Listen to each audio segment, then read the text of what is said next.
کے نام کے ساتھ منسوب ہوتا ہے، پھر قرآن پاک سے وہ لیا جاتا ہے، نورانی کتاب سے عمل کے ذریعے، پڑھائی کے ذریعے اس کو نکالا جاتا ہے استخارہ کر کے، تو پھر جب وہ دیا جاتا ہے تو اس کا اثر ہوتا ہے،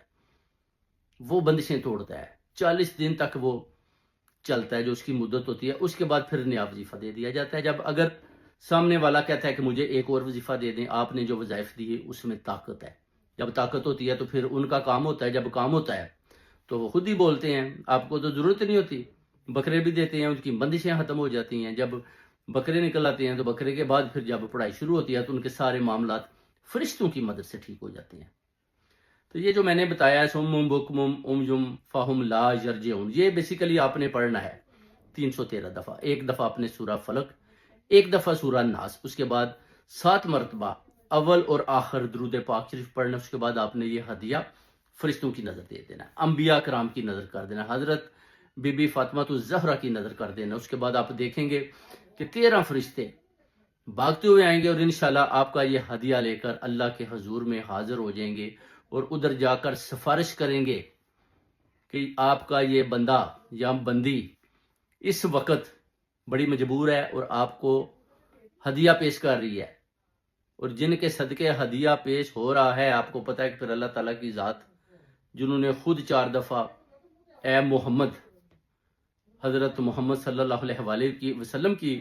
اللہ کی ذات نے قرآن پاک میں 4 دفعہ قسم کھائی، تو آپ سمجھتے ہیں جب ان کا ذکر ان کے ذریعے جو ہدیہ اللہ تعالیٰ کے حضور میں پیش ہوگا، جو فرشتوں کی مدد سے ہوگا، تو اس کی قبولیت کتنی جلدی ہوگی۔ سبحان اللہ، سبحان اللہ، اس کی جو قبولیت ہے اتنی جلدی ہوگی کہ آپ اس طرح آنکھ جھپک کر کھولیں گے تو آپ کی قبولیت ہو چکی ہوگی، آپ کے رستے سے رکاوٹیں ختم ہو چکی ہوں گی،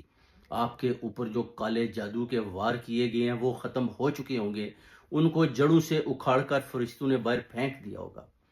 آپ کے اوپر جو بندشیں ہیں، رکاوٹیں ہیں، الجھنیں ہیں، پریشانی ہیں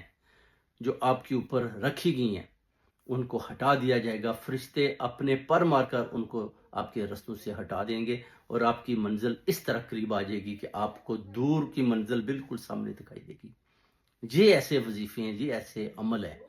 جس کو آپ اس طریقے سے پڑھیں گے تو جو آپ کا میاں ہے، کسی کی بہن کا بھائی ہے،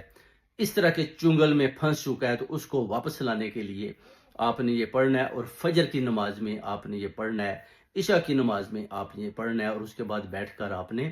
تسبیح بھی کرنی ہے، سمم بکم امجم فہم لا یرجعون، یہ آپ نے پڑھتا رہنا ہے اس گھر میں بیٹھ کر۔ تو پھر آپ دیکھیں گے کہ جو بھی الٹے سیدھے تعویذات، جو بھی الٹے سیدھے وار